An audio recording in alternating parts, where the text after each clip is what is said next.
All right.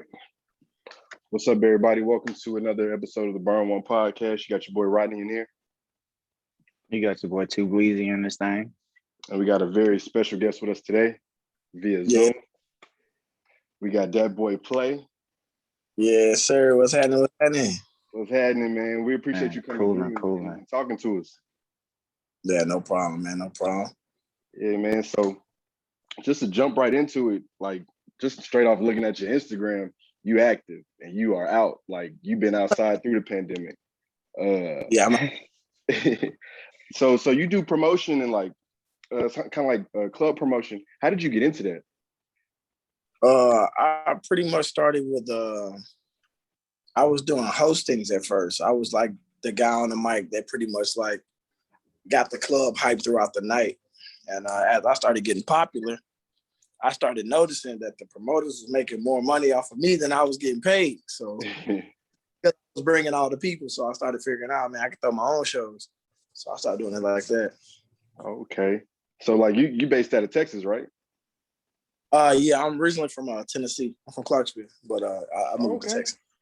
Okay. All right, then I didn't know that. Shout out Clarksville. Shout out. Yeah, 931, man. Yes, sir. Yes, sir. So what brought you to Texas? Was it the promotion? No, it was mostly like my dad. I got a record deal in Houston, Texas, and I moved down there for a little while. And then after the record deal didn't go through, I ended up having kids and just staying. I'm there. Oh, okay. All right, I feel that. Okay. So you said you started off hosting at first. How do you even get into hosting? Like I can't even like wrap my mind around how you even get into that lifestyle. Damn, how did I get into hosting? I think hosting came about actually when I moved to Texas. I had a show. I was rapping, and the lady that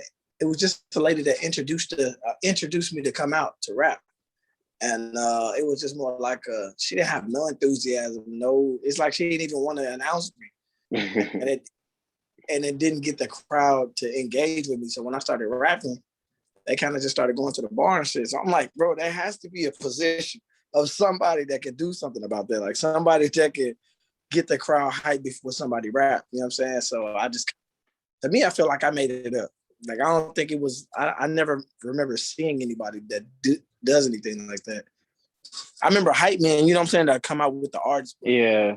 Somebody. Yeah, Hype Man and what you was doing, it's definitely a difference between the two for sure. So like because I had started doing it to the point where, I mean, I remember doing Juicy J, doing a show with Juicy J, and I had to entertain the crowd for 2.5 hours. You know what I'm saying? So, he was that late? Was he that late? Yeah. You know what I'm saying? So, damn, like, and that's a Juicy J crowd. Yeah, they wouldn't even start tripping. So that's kind of how I started doing that.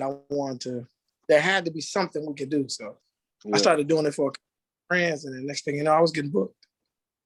Dang, that's crazy.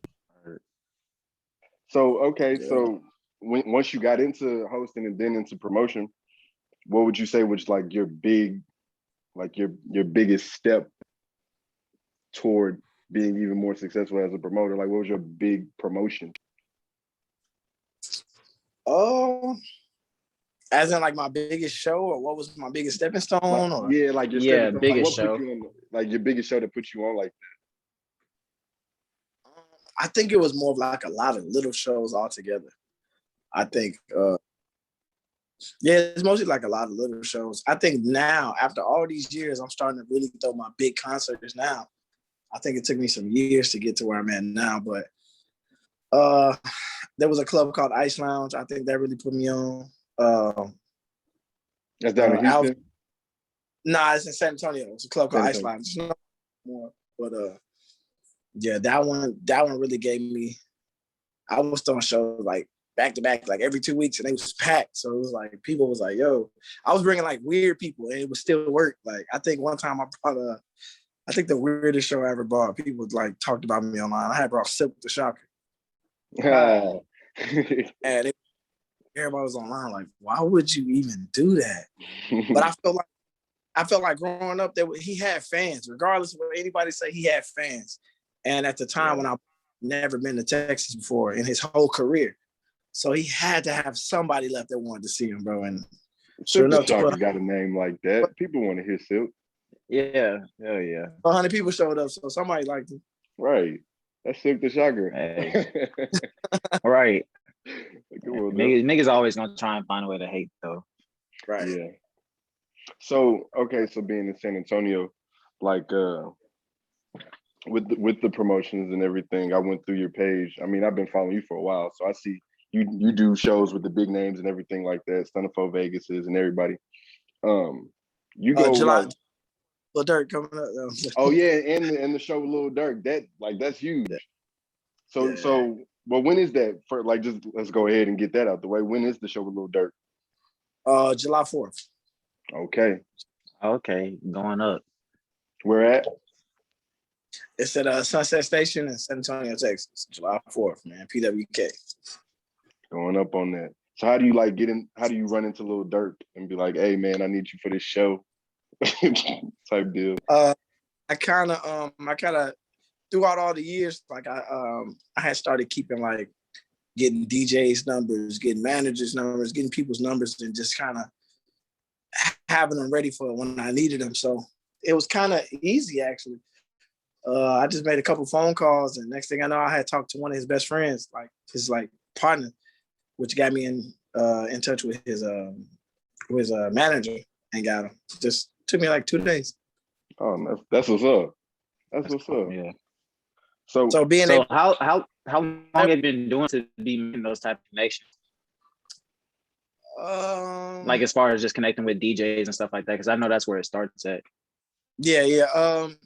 Man, I think I started like 13, 14 years ago, man. I started out, a bar back at a club. I was the dude to go get the ice and the napkins and stuff. That's how I started. And I just one of the club owners, I was so hungry at that time. I ended up being like bar back. Then I ended up being head of bar back. Then I was like head of bar back in security. And next thing you know, I was running one of the biggest clubs in San Antonio at that time. It was a long time. Like, yeah, that was years ago. I didn't even have a driver's license, and I had like 36 employees. You know what I'm saying? So you were making those connections like before you had even thought about doing hostings and stuff like that, or were you trying to make the connections because of like your rap career you were pursuing? Yeah, I thought rapping was gonna do it for me. I thought that was it. But once I had I seen that rapping wasn't really making me no money. I was getting booked more as a host to be funny and to come on stage and get the crowd hype. But the trick to that was I'm in control of the whole club, so I can play my song whenever I want to. So I figured it was more beneficial for me to be a host than to do rapping. That makes sense. So if I can get in the door like that, I can have the DJ play my song whenever I want to. And I don't have to ask nobody. So being from Clarksville, you said you moved to Houston for music. We do this podcast. We had started it centered around the local music scene with Nashville specifically. Back when you were trying to like get into the music career or in the music business, what did you think of the Nashville hip hop scene? Like, did it look like something that was promising, or you needed to go to Houston? Being from here, I mean, y'all probably didn't even know that I'm a little older, so I know like a lot of the rappers that was here back then. We had who did we have back then? I think the only people that we had was like Quantity Cash. I think Young Book was on the come up. Yo Gotti was on the come up back then. There wasn't a lot of people from here that made it, so it really didn't seem like we had. I mean, Usher. I mean, people don't know this, but Usher from Chattanooga. Right. Yeah. You know, yeah. You know what I'm saying? So once he was like claiming Atlanta, I was like, damn, that's crazy. Yeah, you kind of gotta. I mean, we had like the 8-ball MJG, the regular people, but there was nobody from my hood that like made it or nobody. So that was it. I feel like you had to leave to do anything. That's kind of still how it is, but it's the tide is slowly turning here in the city. I mean, the closest person that we had around here that made it I felt like I was connected to was Buck. Okay. That Yeah, was a Buck. person. Yeah. I went to Nashville and seen him on Second Street. You know what I'm saying? Like I Yeah, seen him Right. walk in the chain, so I felt like, dang, like he made it. So I felt a part of that at the time. Yeah, I feel that. So, hold on, because I got my list of questions. My fault, man. You good? So, what's a common misconception people have about promoting? Like, I know some people may Man, think it is just easy, huh? no, it's not easy. It's stressful. I'm talking about, man. Yeah. You got a lot of, especially when you not even just promoted, but you got your money on the line. So some people don't understand. Like some of these concerts cost $150,000, $160,000, and like, man, it gets stressful. I mean, sometimes the artists don't want to do what they promised. You know, they said they was gonna send you a drop, or them saying they're gonna be there, and then they don't send it till 2 days before the concert. And the venue might switch it up on you. We done had that. Like, hey, the venue's supposed to close at 2, but no, y'all gotta close at 12. Like, what? The contract say you perform. Like, it's just all kind of stuff come with it, man, that people just don't know about behind the scenes. What's something that you So like? was it? I'll go ahead, TJ. My fault. I was just gonna say. So was it easier, like when it came to like shows and stuff? Was it easier being an artist, or is it easier on the promoter side? I think it's if you're trying to compare the two, artist and a promoter. Yeah, just like as far as like dealing with shows go. It's definitely easier to be an artist than it is a promoter, for sure. I mean, being an artist, you kind of just dealing with yourself. I mean, it's just you. Either you gonna go to the studio and make the song, or you're not. Either you gonna put it out. You ain't so like have you never had no problems with like just a promoter trying to, you feel me, get over on you for a show or something like that? Oh yeah, for sure, for sure. I done had promoters do that. I just had somebody hit me up recently. I ain't saying names. Somebody hit me up recently, wanted me to do a show, and they were a promoter, and they wanted to. I guess they wanted to book me. I'm not for sure what he was trying to do, but he was like, yeah, he wanted to book me to be a host. And I was like, cool. And he was like, I'm gonna give you 45 tickets to sell, and you just keep the money. And I felt like that was weird. Like, I don't know about that. That's just that sounds funny. That sounds funny. Like, I don't sell 45 tickets and I get to keep all the money. That sounds weird.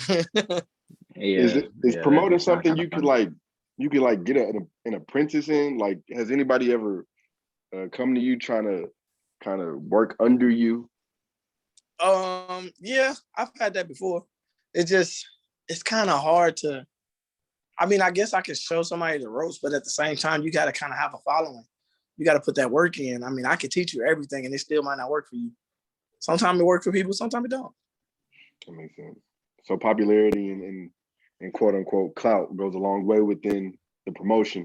Yeah, bring though. I mean, you can, because you gotta think too. Like, there's even certain people that I probably couldn't even bring. Like, if I did a flyer and it said, Dat Boy Play presents Jay-Z, people gonna question it. Like, yo, how the fuck you get that? Like, I mean, you got some big names on your shit, so. You know what I'm saying? Like Beyonce or something. Like, how he pull that off? Like, I don't know. I don't know if we want to buy tickets to. We're not for sure. So it really just depends.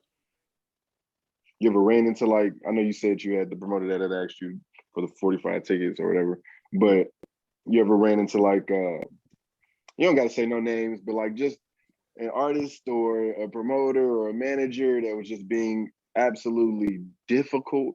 Like, I know some people in that industry can be hard to work with and kind of narcissistic. Work with. I know you said Juicy was late 2 hours. Yeah, he was real late. I don't think nobody's really been hard to work with. I think some of the celebrities I came into were just they're not who they are in real life. Like they some of them jerks, honestly. Yeah, I would imagine. They jerks. Like, yeah, I would imagine. I remember. I'm trying to think of anybody. I think the only problem I ever ran into, I probably ran into a problem with like Future, 2 Chainz. 2 Chainz tried to. I think me and my brother. I think 2 Chainz tried to charge us like $450 or $400 to take a picture. It wasn't him. Let me clarify. It wasn't him. But the people was trying to. You want to take a picture, and I was like, I mean, yes. You're like, yeah, it's like 400. It's like, whoa. Yeah, no, we good. Yeah, no, I'm straight on that. I was like, no, I'm cool. He way taller than me anyway, so that picture ain't gonna look right. Well, we also yeah, I think it works, but we done ran into a couple of and they're not even famous on our show, but just a couple of artists that are hard to work with, and and it comes at every level. I'm assuming. Yeah. I mean, I remember one time giving my CD to Andre 3000, and right when I had turned around, he threw it. What? Damn. Yeah, it took everything in me not to go back over there. Well, dang, yeah, niggas be acting disrespectful. Nah, he chunked it, like not even in the garbage can, just chunked it. God, like in damn. the street. Oh yeah, you gotta run my face, partner. I don't give a fuck who you is. Yeah, I don't care who you is. 3 stacks or not. We ain't doing that. Yeah. But, other than that, yeah, I done ran into some crazy. Trying to think of somebody else. I think I went to go pick up Ace Hood one time, and his manager, when I went to go pick him up in the van, he told me I looked too hood for him to ride with me. I thought that was hood. That's what I said, but I guess they wanted somebody button up on a little driver. I had my grip and stuff. See, and we supposed to help each other. He's supposed to be our people. Yeah, I picked them up, so they ended up getting their own car and driving, and it was like weird. Like it was crazy. No, that's definitely wild. So what you got going on in the city? And you in Nashville right now, right? No, I'm in Clarksville right now, man. Oh, you in Clarksville? Okay, what you got going on in Clarksville? Mom, brothers, and stuff. Just came to visit. So bad. My mom want to come over here so bad, bro. She can come on the show. Bro, it's gonna say so bad. She more than welcome on the show. Man, go say, hey, mom. She want to get up so bad. Come on, mom. Be in the camera. I said, I'm mom. She waving. Hi. How you doing? How you doing? Good. Nice to meet you. Man, go. Right. Y'all have made her day. Man. But yeah, I just came out here to visit, man. Okay. Yeah, that's cool. Spend a little family time. Yes, sir. We appreciate you stopping by and talking to us while you're down here. How'd y'all start y'all podcast? What y'all got going on? Oh, man. We started, so me and him were roommates back in college, but we've been knowing each other since high school, since way back. Okay. And we started the podcast, what was it, like 2015? 2014. 2014? August 2014. Yeah. Oh, let me find out you when y'all started, man. That's crazy. It's been so long, man. It's been so long, and we didn't start taking it serious and like putting things out until like 2017. That's when we started putting shit on Spotify, Apple, and all that. And man, well, no, we had been on Apple, Spotify. We was on SoundCloud. Talk to TJ, man, because I don't really think you know what's going on. No, man. Like at first we had started, we was just on SoundCloud, but then like within the first year we ended up getting all our shit on like Apple or whatever. But I would say we didn't really take it serious. Like I felt like we didn't really see like where the podcasting space was going. Or I mean, it wasn't even there where it is now, but like we didn't really just see what it could actually bring us. And so like we just wasn't consistent with it. But then like he said, I say around 2017 we started like being way more consistent, because like we had times when we would go like probably 2-3 months without posting an episode, and then hop back and then do an episode back to back. And you gotta be on it. Yeah, for sure. Looking at certain podcasts sometimes because you get a feel of like different artists and stuff that you wouldn't normally get to know about. You know what I'm saying? Like the in-depth. Mm-hmm. You know what I'm saying? Because that might be somebody watching this that didn't know about promotion that wanted to get into it and like, yo, okay, I need to do my research. You know what I'm saying? Booking game. You know what I mean? So I like definitely because I like that's what I like about it, like being able to have a voice and educate people on things, because it's a lot of niggas that like an example that I always bring up, whether it be sports or music. Everybody always want to be either the athlete or the rapper, but there's so many other things that go around that person that makes them what they are, and it's a dude. People don't really explain that to people. There's a dude right now behind your favorite rapper that you will never hear about that got more money than your rapper. You know what I'm saying? That you like. You know what I'm saying? Never hear about. Never. Right. And a lot of people will never even put you on the game. Like, you could also do this. Like, you feel me? You don't gotta be the rapper. Niggas need beats, niggas need all engineers, all type of shit. You could be and same goes in the entertainment. Cause even the promoter, like, you gotta think, if you do, let's just do a breakdown. You bring somebody that's like maybe $100,000. You bring a venue that's holds like 5,000-6,000 people. You can make $450,000 off that concert if you do it right and you just spent $100. So you made more than an artist. You do a couple of them, you in the millions of dollars. Like, you know what I'm saying? Right. So it don't take long. All it takes is 2-3 successful shows, and you probably don't never have to work again in your life. Yeah. Yeah, that's a smooth way to look at it too. You know what I'm saying? I mean,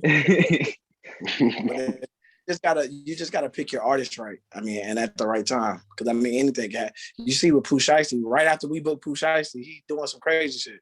So that'd be part of the thing too. You be stressed, like you book an artist and they kind of crazy. You don't know what he'll do before the show. Like, Pooh Shiesty was gonna shoot a gun in the middle of the strip club for no reason. Like, who knew that?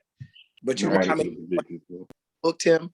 Like, you know what I'm saying? They had to cancel those shows. Since you done brought it up, would you book a person like someone who's been in the headlines a lot lately, Quando Rondo?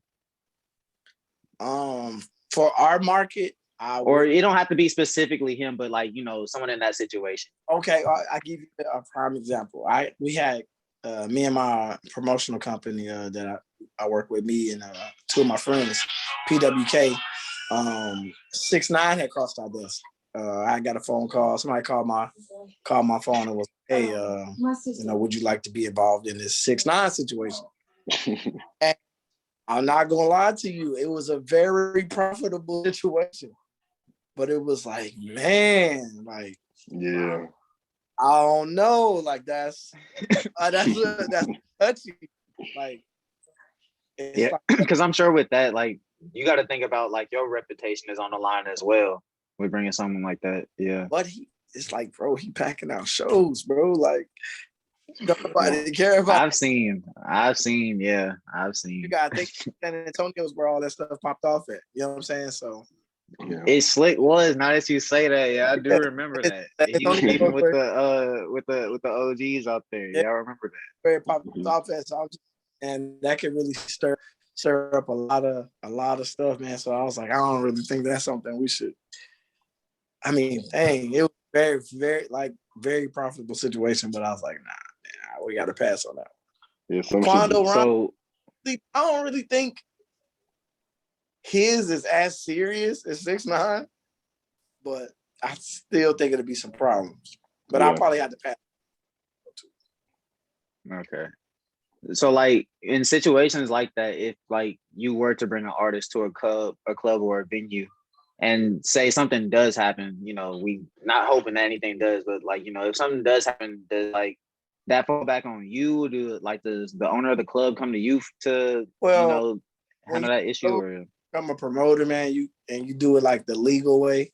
Like, we did everything we were supposed to do with LLCs and everything we were supposed to do. So, one of our things that we get, you have to get $1 million insurance policy for every show that you do. So, if it did fall back on us, we'll be covered. But some of the things does get covered through the venue because we rented the venue. So they should have it as well. So that's kind of, but not on that's the legal aspect of it. But as in the real world, everything falls back on the promoter. Okay. It's his fault. It's his fault. He should have brought him. That's what everybody gonna say. Right. They on a promoter for sure. Okay, yeah, because that's something I've definitely always wondered about. Because I know, like, you got to have relationships with these people that you know have in these clubs and or venues and stuff like that. So I've always wondered how you got to manage like situations like that. And then it just depends. Like if the club already got a bad name, and then something happened, then sometimes it'll be like, oh, that's just club such. That always happens. But I mean, if it's a nice club and then you did it, then yeah, you're gonna get the money. You done it. Hell yeah. Never had no problems before, then I'm the problem. So that's kind of high. But yeah, the promoter get blamed for everything. Everything. If the drink's nasty, the promoters get blamed for it. Just everything. Me and they was mad. They was mad at me last time because of Pooh Shiesty when he came. He came, he performed, and then he left. And everybody's like, "Oh, he didn't perform that long." But I'm like, he don't really have that many songs. That many songs, yeah. Like, he don't got that much catalog. I don't know. Maybe he did Back in Blood, right? Like, right. Like that's what y'all came here for. He did that. He did, and that was like the grand finale, and then that was it. They was mad. They had me in all kind of memes. They was on my head. Damn. They was on my being in Texas. This is kind of off topic, but there's one specific Texas artist that TJ just cannot rock with, and I don't know if you've heard of him or not. Tisa Korean. Oh my god! I have not. Apologize, whoever that is. I have not heard of them. I mean, I didn't even know he was from Texas. I think he's bigger with the younger kids. He just signed some. Oh! I know who that is. He got yeah. I know who. Why you don't rock with? I mean, he makes fun music, like party music. I know what you're talking about. It's for the kids. It's just not for me. Like, yeah, it just ain't for me. That's all it is. Like I just call it. To me, it ain't for me, and I don't really think it's all that great. He is like the troll. He just like the troll me about little shit. That's all that is. I don't really have no hate towards the man. Some of his songs be nothing. I would just jam in the car, but like at the club, like you know what I'm saying. He got a couple. I mean, he make TikTok music, like yeah, for sure. And I only asked that because I know because you do promotion. Like I know it's different types of crowds you try to promote to. His audience would be a totally different crowd. I mean, I'm sure he'd bring in some of your usual audience, but he got a way younger crowd. High school party or college party is something for him. The grown people definitely wouldn't come out for him for sure. Yeah, no. Sure. Is there a difference between doing the college parties and what is the biggest difference between doing college promotion and just regular promotion, like for the adults and stuff outside of demographic? Well, and tech. Well, I ain't gonna say in Texas. Well, in San Antonio, it's a very different crowd. Like you know what I'm saying. The UTSA is the college around us. Like they have like a cult following. You know what I'm saying? So it's like they only go where they want to go. Like that's it. So and then the adults, like if you do like an adult party, you try to mix it. Like they just won't go. Yeah, that makes sense. But some of these concerts. Now we do an all age concert, like so anybody can go, and sometimes that can make or break the concert too. Sometimes people don't like that; they don't like all age events. You don't work with South by Southwest? I have. Well, I think like in the past, like way before like the pandemic and stuff, we did, but not yet. Hopefully next year everything be live in South by Southwest. Never been to it. I've heard that's like probably top 5, top 2. Conferences / festivals. Yeah, I think it's like the second or third largest music conference, and it lasts for like 2 weeks. Yeah. I know South by, and then A3C is one of them. You can make it or break in South by. You know what I'm saying? The baby got his start at South by Southwest. Yeah, with the diaper shit. Yeah, I remember that. So if you can. Because it's not only just music, it's a film and music festival. So like the first week is a lot of movie producers, a lot of actors, a lot of everybody that's anybody. I mean, it used to be even bigger than what it was.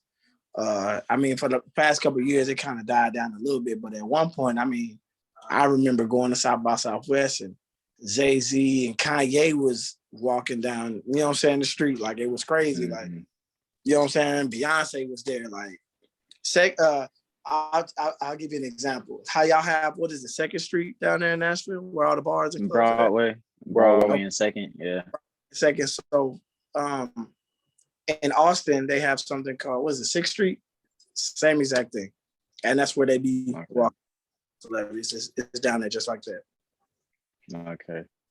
But I think a few years ago, that's where I think it was Thug, or was it Wayne, had brought the casket through, or somebody brought a casket through South by for like one of their projects.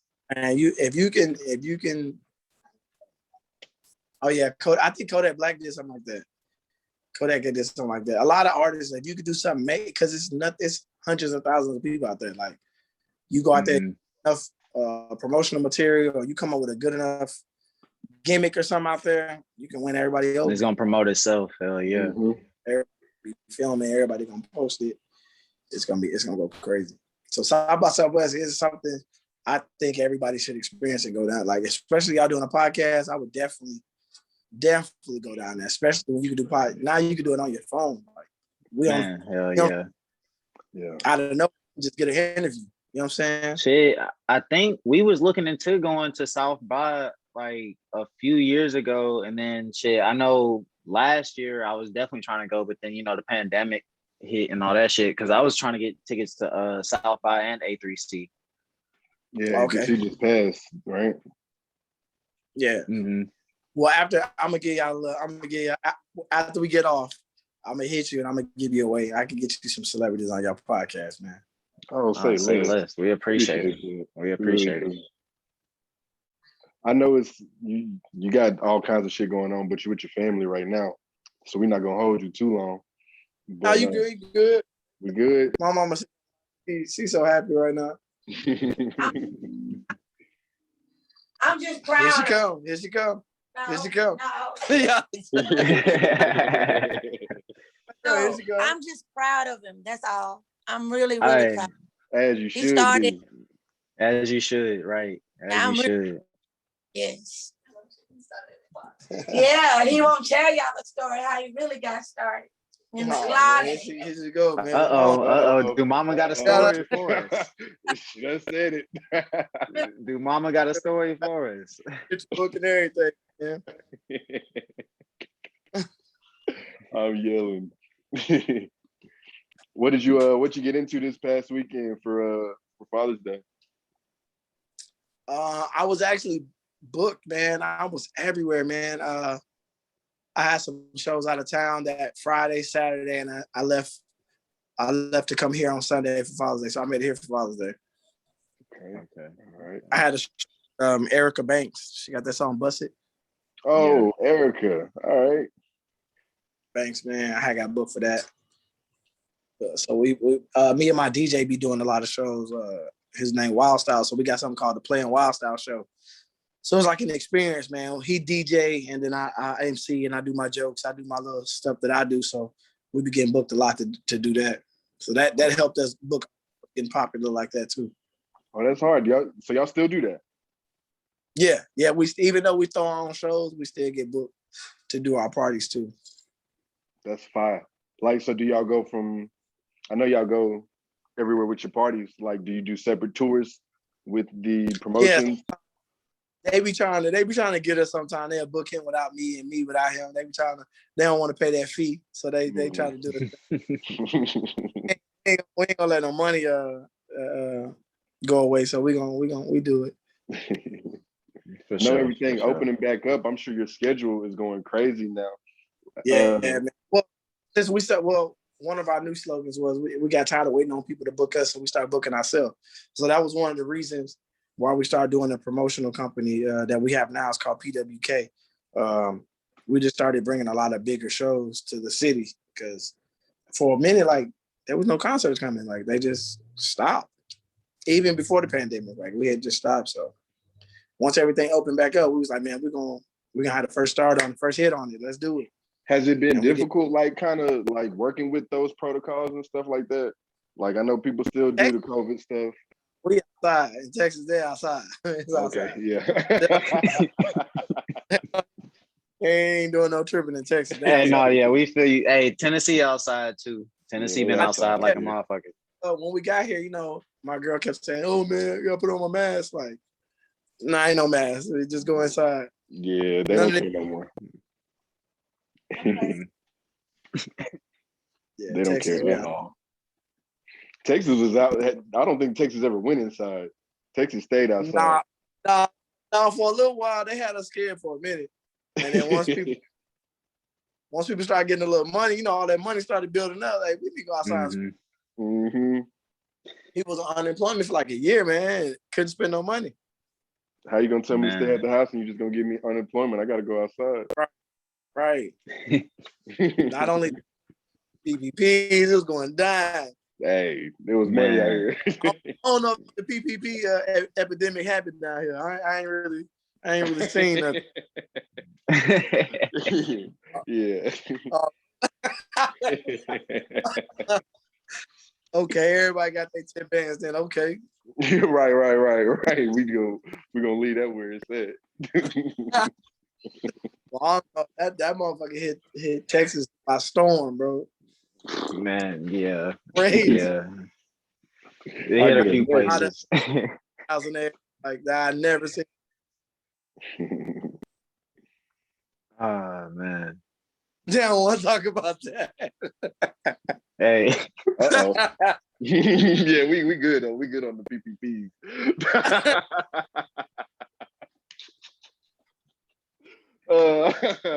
No, but during this pandemic, I know that's when we started ramping back up on the show.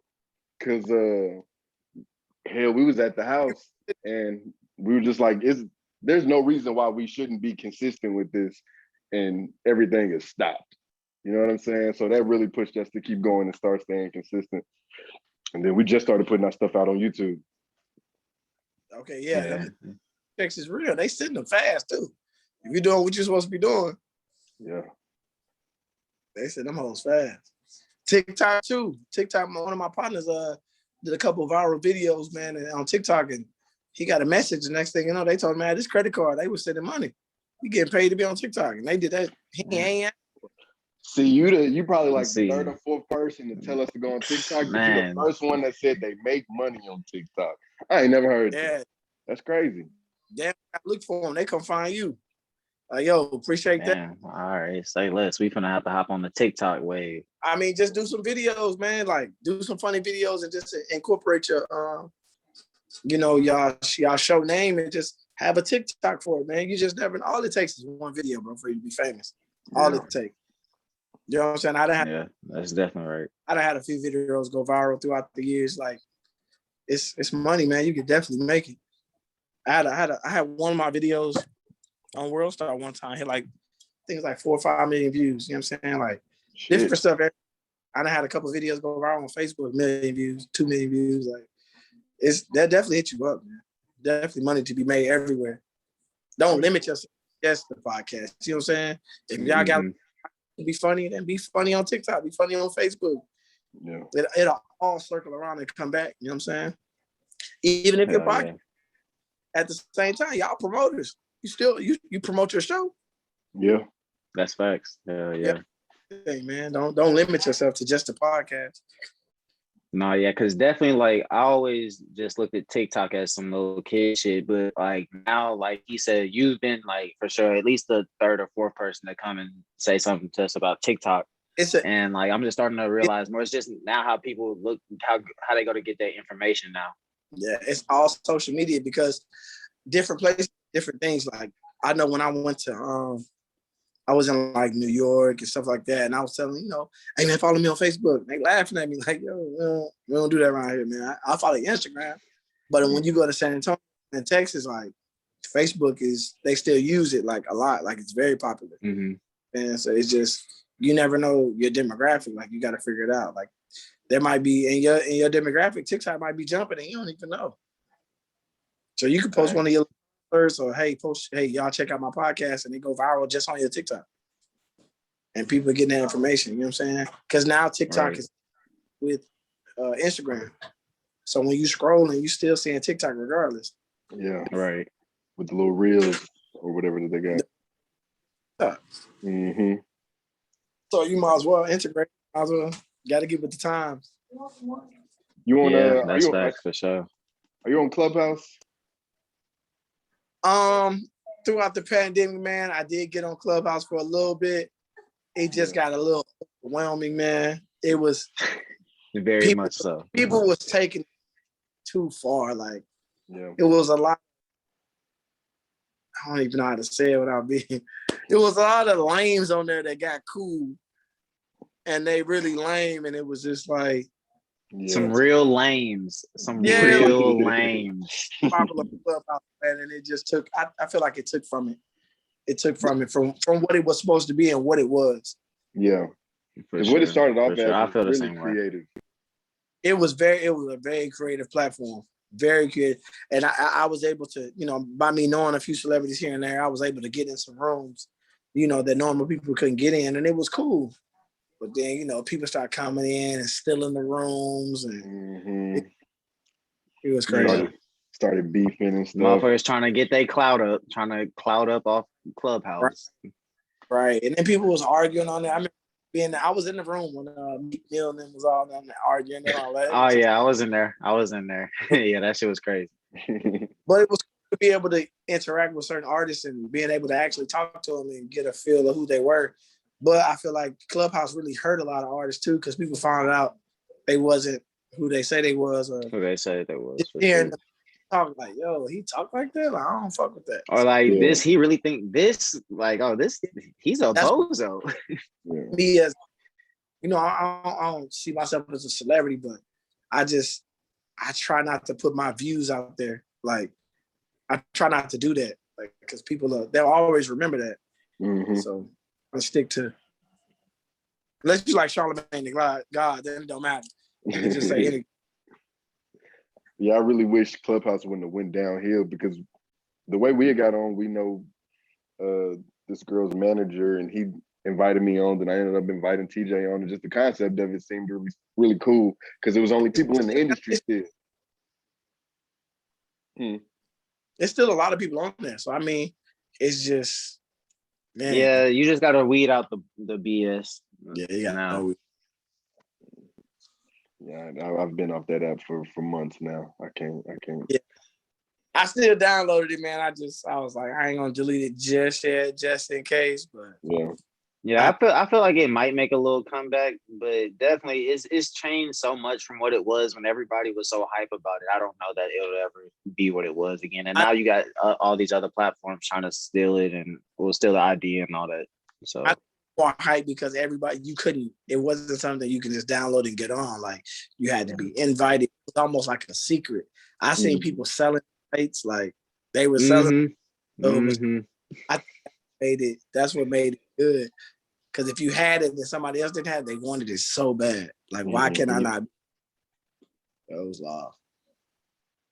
But that helped us with like networking and stuff like that with the show. I mean, I'm pretty sure it would still help.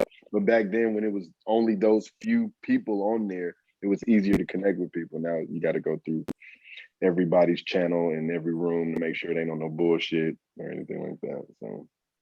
So to switch it up real quick, what was one of the craziest moments y'all had on y'all show since y'all started? We recorded in the car one time.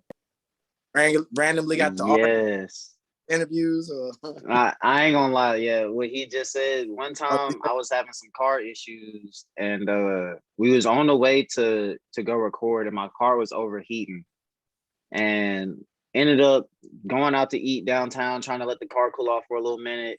It still ended up overheating. I done put some coolant in it, tried to throw some water in there, and ended up getting stuck in traffic, like close to my house, like almost made it home. And then my car ended up like breaking down and I couldn't move it. I had to get it towed. And while we was waiting on the tow, we ended up recording the episode in the car. We had to push the car from the middle of the street into a Sam's parking lot. And then we ended up recording the show on the phone. That's dedication right there. For sure. We still got that one uploaded. That's the wildest shit. And it was hot. It was hot as hell that day. We just in the car. Man, Yeah. Them the type of stories you need for when you get to a bigger platform. You know what I'm saying? Like, so you can remember them. Yeah. Or no, I ain't gonna lie. One time I damn near about passed out during the show. I almost overdosed on some headache medicine because You just gotta make I hadn't. away. Man, look, I had a banging ass migraine, and I had just like been in bed all day, and like before we started the show, like my head was just killing me, but I hadn't ate nothing. So I also had a like a cold, so I had took like one cold pill and then like one headache pill, and like halfway during the show, like I just like man, I was going through it. That's when we weren't on camera yet when that happened. Yeah, luckily we weren't on camera yet. Yeah. Luckily, all the crazy stories that we got are from episodes that were not on camera. We've tried to at least calm down since we started recording these. When we used to just do audio, we used to do it like how Soulja Boy getting all them videos and all this stuff getting pulled back up. Hey, yeah, he do be turning up too. Yeah, he be turning up. You know, he created everything. Right. Who you got in the since you done brought it up, who you got in the verses, Soulja Boy versus Bow Wow? Honestly, man. Yeah, I was gonna say honestly, bro, Soulja Boy did a lot. He not fucking with Bow Wow, bro. He not fucking with. You gotta think, bro. This nigga like Bow Wow, Soulja Boy say he put everybody on, but Bow Wow really put a lot of niggas on. Like you gotta really remember these tours. Like Bow Wow was. No, yeah, you right. You gotta think of the Scream tour. That was Bow Wow's tour. That was my first tour I ever went to. And it was a Bow Wow tour. You gotta understand that. You gotta think this nigga was like, he wasn't just US. Like Bow Wow at one point in time was like worldwide. Like he was performing in other countries. Like you get what I'm saying? Like he was bigger than what I mean, he older now, but you gotta think back then he was really on. Like Lil Bow Wow. I don't know what and he was on. See, like my reasoning, like I feel like Soulja Boy would win because like I definitely feel you. Like if we talking about who's more talented musically, like I don't think that's even close. I think it's hands down Bow Wow. Bow Wow no, he got hits, but I just feel like his hits, like I feel like most of his hardest hits was from when he was young. So like that's still him. When he go up, but when he go up against some Soulja Boy, but when he go up against Soulja Boy and he playing shit like Don't and you feel me, all that shit, that's like kind of for older, a little people older, you feel me, like more our age. And Bow Wow gonna be playing shit that was kind of, you feel me, a bop for like the teenies like type of shit. I just don't know how it's gonna, you feel me, compare. Numbers don't lie. You know what I'm saying? When he gets Shorty Like Mine, when he gets to playing the song with him and T-Pain, all it like he got movies. Like, come on, bro. This Bow Wow, like, come on, bro. It's not even close. Like Bow Wow got from kids to now. Soulja Boy just really got that little block of time right there. Right. Like, hey, but during that block of time, he was killing shit though. Huh? I said he was killing like shit on his level for what he was doing. He was killing shit when he was little block of time that he had though. Like 10 years he was killing shit. It wasn't like he just fell off. Like now, yeah, like 20 some years later, but still now he's still relevant. We still talking about him today. Yeah. Right now, 25 years later, we still talking about Bow Wow. So obviously he's doing something. You got to give him his credit. Bow Wow, a real life goat out here, man. Y'all tripping. I mean, I think because he's like one of the forefathers, well, not one of the forefathers, but one of the earlier members of SSD. Now you going too far. of like Atlanta rap. He one of the the more he on the Mount Rushmore. Nah, he ain't on the Mount Rushmore. Bow Wow. I don't know about that. Atlanta. I don't think he paved the way for nobody but himself. He did his own thing. I don't remember no other like little kid artists out at that time. I think he probably made the way for like a Justin Romeo. Bieber. Yeah, Romeo. Man, I mean, he needed to have I think Bow Wow, man, he needed to have an arch nemesis at that time because there was no that helped him. I feel like Romeo was like he needed some type of beef. He needed that at the time. For sure. Like, who else was gonna beef with Bow Wow? Like, it wasn't like Tupac could or somebody could, like, you know what I'm saying? Like, who else could beef with Bow Wow at the time? You know what I'm saying? It wouldn't even feel right. You know what I'm saying? You gotta get the other kid in here. Somebody like Romeo to come out so he can, you know what I'm saying? That was a live ass beef. He even won that beef. Yeah, he did win that beef. But I don't but did Romeo have a real chance? Did Romeo have a real chance? No, he did. But at the time, he had, I mean, you gotta think his daddy had money too.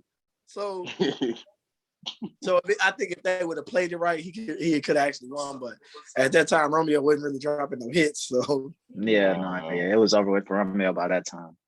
And then Romeo was trying to be like super gangster at the time, and it was like, come on, yeah, bro, he had the. I remember the video. Had the whole block out and all types of shit. I'm like, yo, this is what Lil Romeo been on. Like, like I don't believe it. Like, you know what I'm saying? It was yeah. Bow Wow gonna boy, y'all wait till Saturday, boy. Bow Wow gonna destroy Soulja Boy, bro. I mean, I'm ready to see. I think it'll be closer than a lot of people are expecting.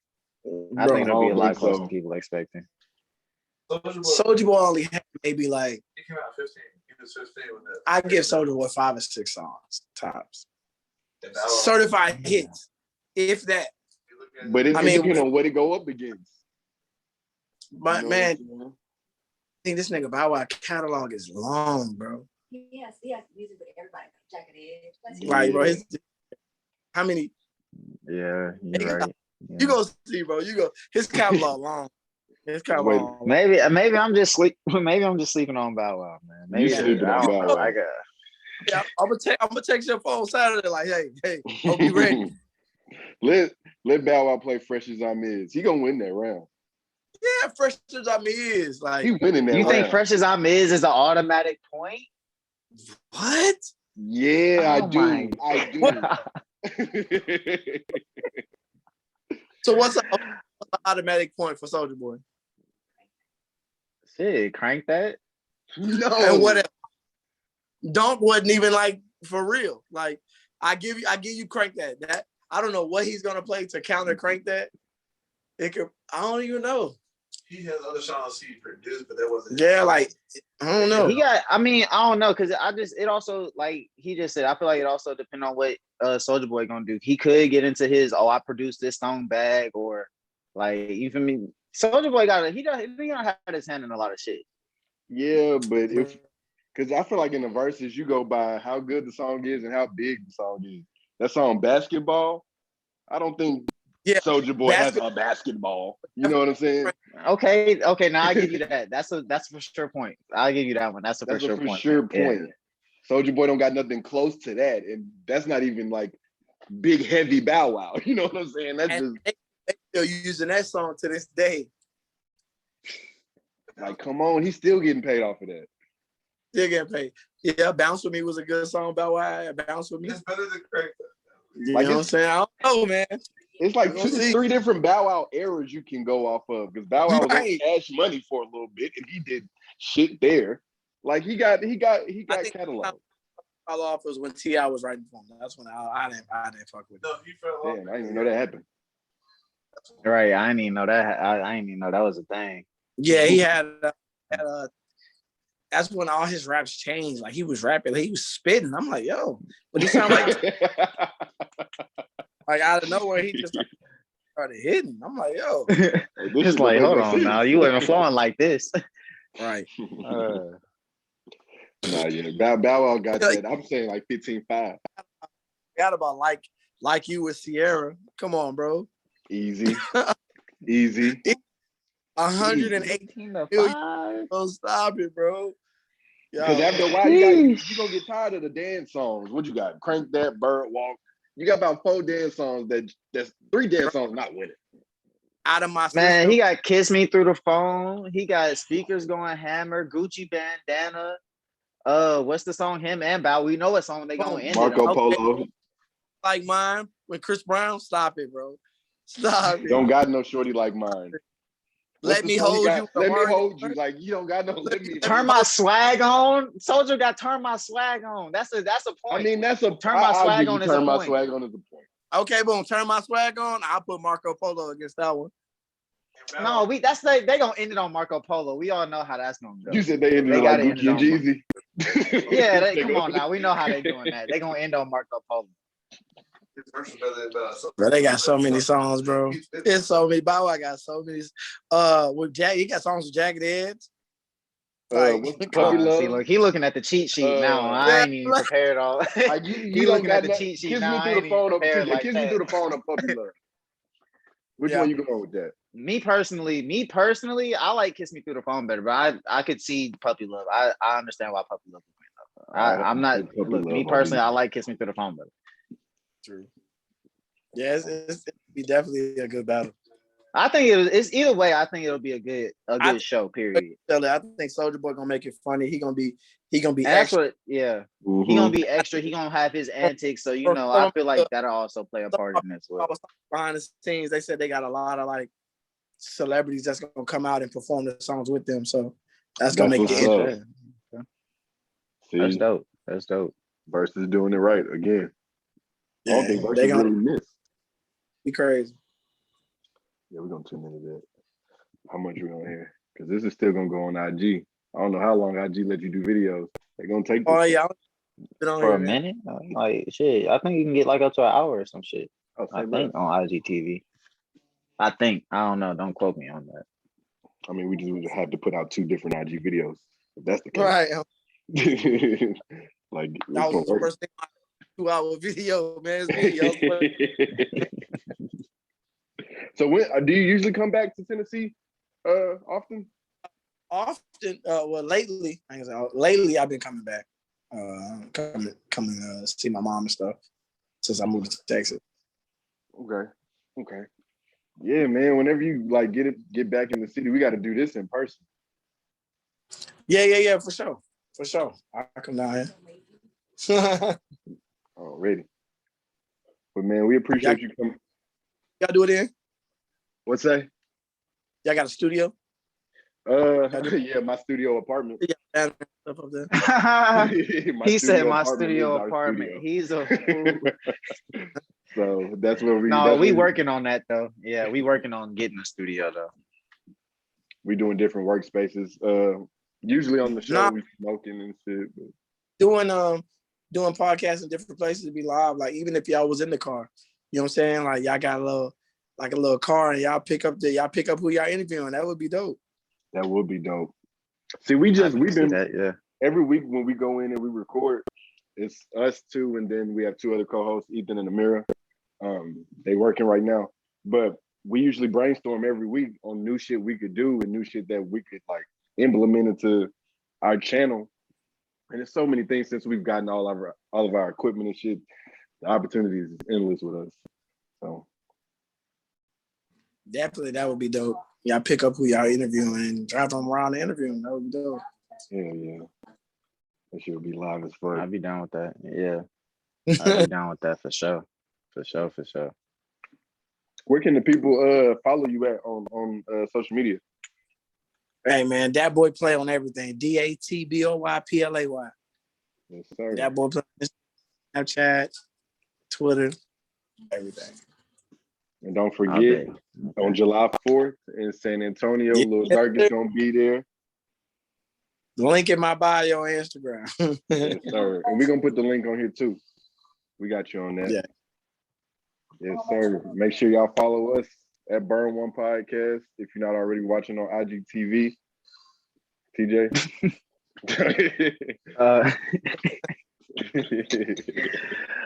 Shit. You can get at me, your boy Too Bleezy at Asian Ocho 8. That's on Instagram, Twitter, and Apple Connect, where I'll be dropping a playlist off on your head tops and whatnot. Yeah, me at Rodney Boston and at This Is Boston on Twitter. And again, Burn One Podcast on all platforms, July 4th. And that's the number one. The number one, because we are the number one podcast in these motherfucking streets. Yes, sir. Yes, sir. July 4th, Lil Durk, San Antonio, he in there. I guess TJ phone died, but it's all good. I appreciate you coming on, bro, for real. All right, no problem, man. All right, I'm going to go ahead and